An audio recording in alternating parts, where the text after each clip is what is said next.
کراچی اور حیدرآباد میں انتخابات 15 جنوری کو ہی ہوں گے۔ الیکشن کمیشن نے فیصلہ سنا دیا۔ چیف الیکشن کمشنر کی سربراہی میں اجلاس نے سندھ حکومت کا فیصلہ مسترد کر دیا۔ بلدیاتی انتخابات پر جلد ایک آرڈر جاری کریں گے۔ وزارت داخلہ حساس پولنگ سٹیشنز پر فوج کی تعیناتی یقینی بنائیں، الیکشن کمیشن کی ہدایت۔ وزیر اطلاعات سندھ شرجیل انعام میمن نے الیکشن کمیشن کے فیصلے پر رد عمل میں کہا ہے، نوٹیفیکیشن جاری کرنے یا واپس کرنے کا اختیار سندھ حکومت کا ہے۔ الیکشن کمیشن کے فیصلے میں ابہام ہے۔ الیکشن کمیشن کا تحریری فیصلہ آیا تو معاملے کو دیکھیں گے۔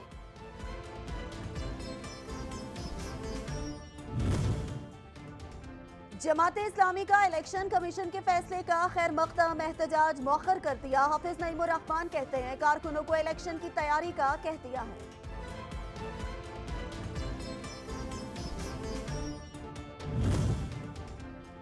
پنجاب اسمبلی کی تحلیل کے بعد کے معاملات، عمران خان کا آج پنجاب کے نگران سیٹ اپ کے حوالے سے مشاورت کا فیصلہ۔ عمران خان سینئر قیادت کے ساتھ نگران سیٹ اپ کے لیے ناموں پر مشاورت کریں گے۔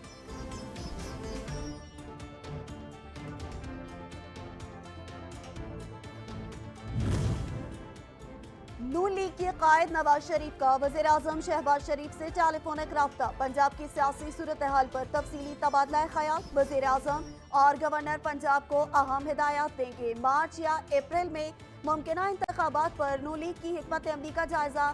شہباز شریف کا آصف علی زرداری سے بھی ٹیلی فونک رابطہ۔ پنجاب کی سیاسی صورتحال پر تبادلہ خیال۔ سینیٹر شہزاد وسیم نے کہا ہے کہ پاکستان کی بڑی بڑی صنعتیں، انڈسٹریاں سب بند ہو گئی۔ عوام نے نوٹوں کی سیاست کو مسترد کر دیا۔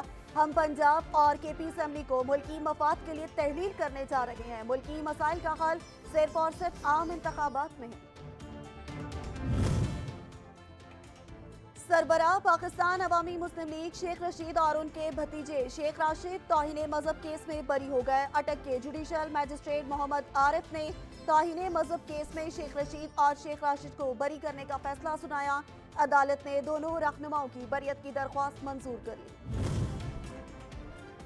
ملک میں آٹے کا بحران برقرار، قیمتیں کنٹرول سے باہر ہو گئی۔ سستے آٹے کا حصول مشن امپاسبل بن گیا۔ شہری برستی برسات میں شدید ٹھنڈ میں لائنوں میں لگنے پر مجبور، گھنٹوں بعد بھی ناکامی کا منہ دیکھنا پڑتا ہے۔ کوئی پرسان حال نہیں۔